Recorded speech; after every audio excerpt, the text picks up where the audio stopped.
Friends, तो प्रश्नावली 2.3.1 के क्वेश्चन नंबर 2 आपने पहला क्वेश्चन जरूर देखा होगा। अगर आप पहला क्वेश्चन अगर देखे होंगे तो ये क्वेश्चन भी आपको बड़ी आसानी से समझ में आ जाएगा। तो पहला क्वेश्चन करके अपलोड हो चुका है वो, और ये दूसरा क्वेश्चन 3.1 का लेकर के आए हैं। ये क्वेश्चन भी उन क्वेश्चन से थोड़ा ईजी ही है, और लैंग्वेज प्रॉब्लम है। लैंग्वेज प्रॉब्लम वाले सवाल को क्या करना पड़ता है, 2-3 बार, 1 से 2 बार आप कम से कम रीडिंग कीजिए, बातें कुछ समझिए, और उनके बाद मैथमेटिकल टूल्स में क्या कीजिए, रिप्रेजेंट कीजिए। इसमें भी सेम उसी तरह 1 नंबर की तरह कहा गया है कि बीजगणितीय और ग्राफीय रूप में व्यक्त कीजिए। तो चलिए पहले सवाल में क्या दिया हुआ है इसको करते हैं। तो जैसे कहा रहा है कि क्रिकेट टीम के एक कोच ने 3,900 रुपये में 3 बल्ले तथा 6 गेंदे खरीदी। रुपया कितना लगा था उसका, 3,900। बल्ले कितने हैं, 3। गेंदे कितने हैं, 6। इन 6 गेंदे और 3 गेंदे का कीमत कितना है इसका, 3,900 रुपया है। और कहता बाद में उसने एक और बल्ला तथा उसी प्रकार की 2 गेंदे, मतलब जो बल्ला यहाँ खरीदा, जो गेंदे वहां खरीदा, फिर उसने एक बल्ले और 2 गेंदे उसी प्रकार का खरीद लेता है। तो उनका कीमत बताया जा रहा है कि 1,300 रुपया है। 1,300 कहें तो 1,300 रुपया उसका कीमत दिया गया है। कहता इस स्थिति को बीजगणितीय रूप में और ग्राफीय रूप में व्यक्त कीजिए। तो सिंपल क्वेश्चन, उसके भी आसान क्वेश्चन है, तो क्या करेंगे, हल। तो आप क्या देखें कि इसमें बल्ला की कीमत नहीं दिया हुआ है, टोटल कीमत दिया हुआ है, सेपरेट बल्ले की कीमत और गेंदे की कीमत नहीं दी हुई। मान लेंगे, माना कि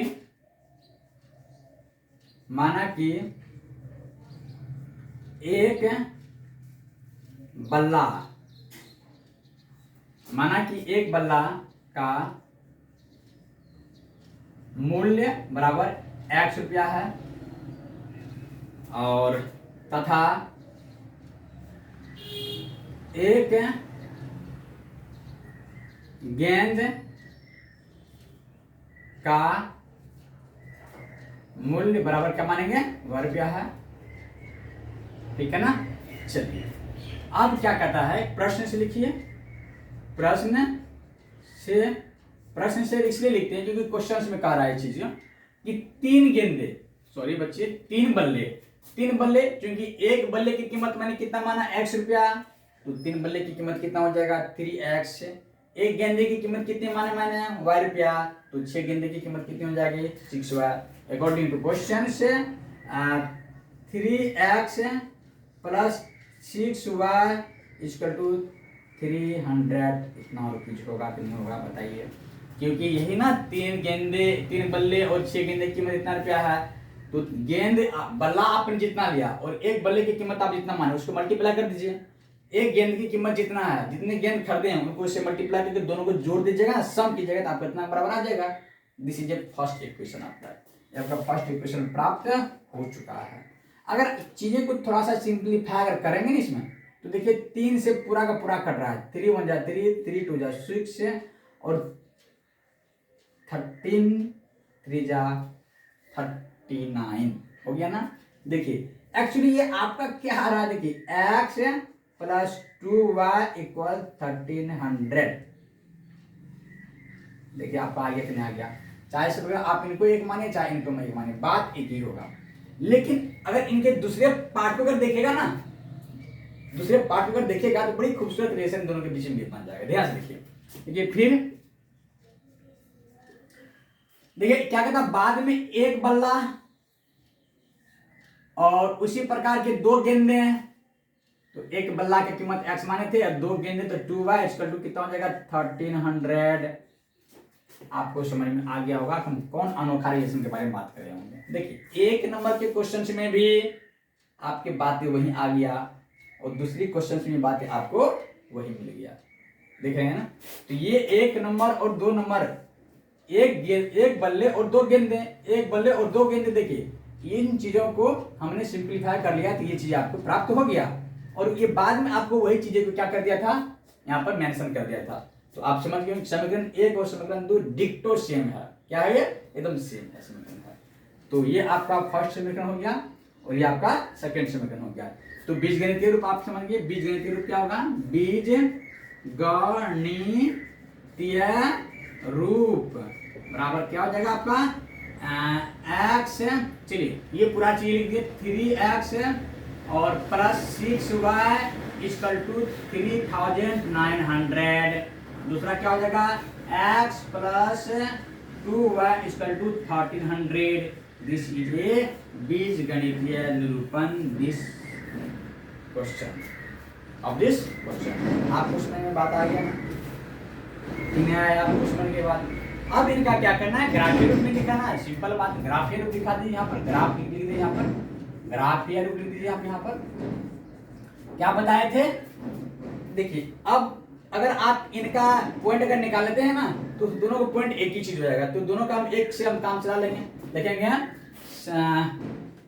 सारणी समीकरण 1 तथा 2 के लिए, दोनों के लिए सेम ही होगा, अलग अलग नहीं होगा, ठीक है ना। तो क्या हो जाएगा, आपको क्या दिया हुआ एक्स माइनस क्या निकल जाएगा आपका, एक्स इक्वल टू आपका हो जाएगा 1300 माइनस कितना हो जाएगा आपका 2 हो जाएगा, ठीक है ना। ये आपका एक्स का वैल्यू आपका यहाँ पर आ गया। तो देखिए, तो ये आपका समीकरण 1 भी है, ये समीकरण आपका 2 भी है, मानकर चलते हैं क्योंकि मिला भी आपको ही था। तो आप लिखिए यहाँ पर एक्स, यहाँ पर लिखिए वाई, बस आप यहाँ पर मान पुट कीजिए। हमने क्या कहा था, एक्स और वाई का वैसे मान लेंगे जिसका वैल्यू 10-20 से कम हो। लेकिन आपका देखिए यहाँ पे डाटा ही बहुत बड़ा दिया हुआ है, तो इसमें आप 10-20 थोड़ी ही बना सकते हैं ना। कोई भी मान रखेंगे वाई का तो वैल्यू ज्यादा ही आएगा ना।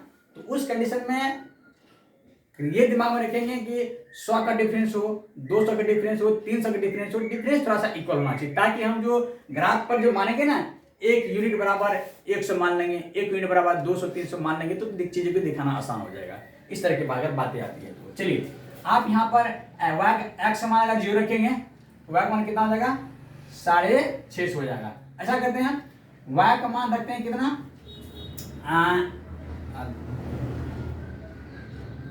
300 रखिए आप, तो 3 दूनी 600 हो जाएगा, 3 दूनी 600 यहाँ पर हो जाएगा, और 600 700 1300। तो रखिए वाई का मान रख दीजिए आप यहाँ पर 300 रख दीजिए, ठीक है। तो 3 दूनी 600 हुआ, 600 1300 से घट जाएगा, आपका 700 बच जाएगा। बात समझ में आ रहा है कि नहीं आ रहा है।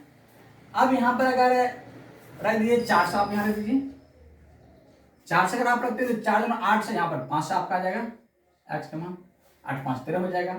चलिए अगर आप यहाँ पर 300 400 500 अगर आप यहाँ पर रखेंगे, आपका ऊपर में देखिए क्या आ जाएगा, तो 5 दूनी 10 300 आपका यहाँ पर आ जाएगा।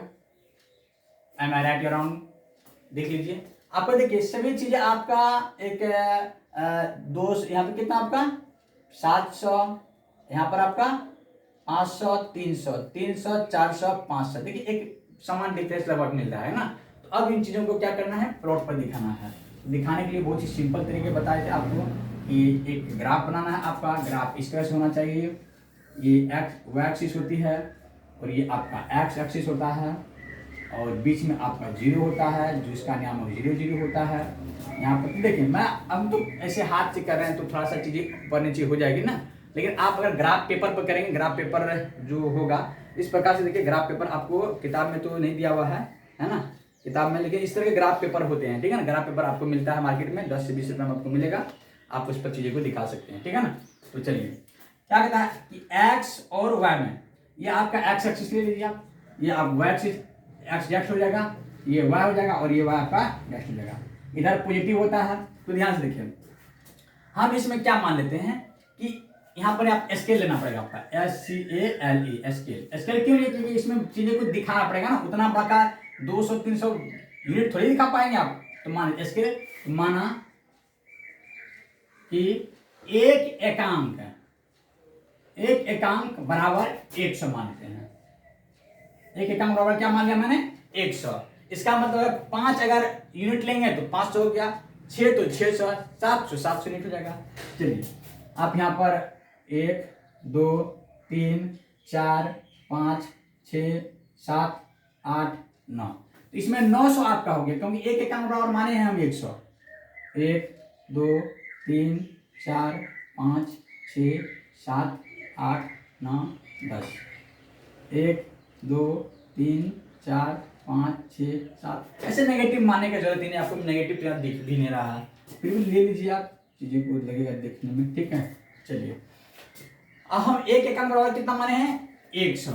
एक मतलब 100 ये हो गया, ये आपका 200 हो जाएगा, ये आपका 300 हो जाएगा, है ना, और ये आपका 400 हो जाएगा।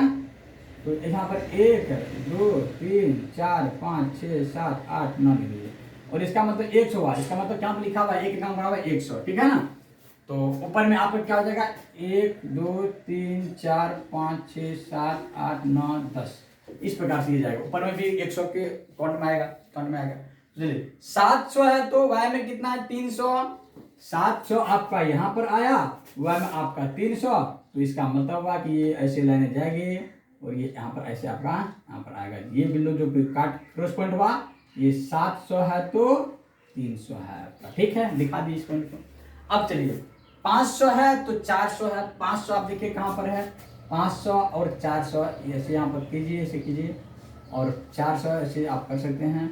देखिए पॉइंट यहाँ पर करना आपका, ये पॉइंट जो आपका 400 है तो 500 आपको दिखा दिया गया। अब देखिए 300 है तो कितना है आपका 500 है, x में 300 है आपका, यहाँ पर ऊपर में कितना है आपका 500 है, तो 300 है तो 500 है, तो 300 आपका कहाँ दिख रहा है 300 यहाँ पर है, 300 ये है ना, 300 है तो 500 है, तो इसका मतलब है कि ये आपका लिखा है।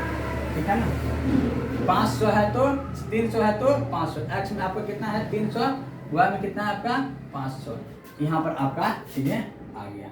ठीक है ना, तो आप इस चीज को देख लिए कि कहाँ पर कितना होगा, यहाँ पर 700 हुआ तो यहाँ पर कितना हो जाएगा 300, 500 है तो 400 और 300 है तो 500। ठीक है ना, तो अब इन चीज़ों को आप क्या कीजिए, एक ग्राफ में खींचिए, थोड़ा सी चीज़ों को हमको दिखाने में ये आपको लग रहा है कि इस तरह से ये पॉइंट लेकिन सामने आना चाहिए, ये तीनों पॉइंट क्या होगा सामने होगा। देखिए सामने नीचे आएगा ये कहाँ ये, अच्छा देखिए 700 है x में 700 है ना 700, ठीक है, तो y में कितना है 300, ठीक तो है यहाँ पर, और x में 500 है ना, x में कितना है 500, यहाँ पे इसी जगह दिखाया गया ना। चलिए तब करेक्ट पॉइंट कहाँ मिल रहा है, तो x में कितना है 500 और x में 500 y में 400, x में 500 y में 400, तब मिस हो रहा था ना। चलिए यहाँ पर आ जाएगा ये आपका यहाँ पर, ये आपका यहाँ पर जाएगा यहाँ पर, और ऐसे जाएगा ये, और ये आपका जो फिर यहाँ पर आकर के मैच करेगा, तो काटेगा पॉइंट यहाँ पर काटेगा, फिर ये काटेगा। देखिए आप ये पॉइंट जो आपको देख रहे हैं ना, ये दोनों मिला आपका ऐसे मिल रहा है, बिंदु मिल रहा है, उसको आप लाइन बढ़ा कीजिए, ऐसे ऐसे हो जाएगा, है ना, ये आपका ऐसे लाइन हो गया। तो देखिए ये लाइनें जो है, ये लाइनें जो आपको देख रहा है ना, ये लाइनें आपका क्या है, ये समीकरण 1 के लिए भी है, समीकरण 2 के लिए। इसका मतलब है कि ये एक बार इधर से गया, इधर से जाएगा, फिर एक बार इधर से जाएगा, फिर इधर से ये आ जाएगा। मतलब इसको क्या कहते हैं, समपाती लाइनें कहते हैं या आश्रित लाइनें कहते हैं। This is a graph of equation first and second. चाहे तो आप यहाँ पर भी पॉइंट मान रख करके आप निकाल सकते हैं, बात की होगा, बात की अलग नहीं होगी। तो आई होप आप ग्राफ के रिप्रेजेंटेशन भी समझ गए होंगे। आप ग्राफ पेपर पर कीजिए, ग्राफ पेपर चीज़ों को दिखाना आसान होता है और उसमें गलती होने की संभावनाएं नहीं होती है। हम तो हाथ से करते हैं, है ना, कोई हाथ से थोड़ा सा ऊपर नीचा हो ही जाता है ना। तो चलिए ठीक, thanks for watching this video. फिर नेक्स्ट क्वेश्चन में नेक्स्ट वीडियो में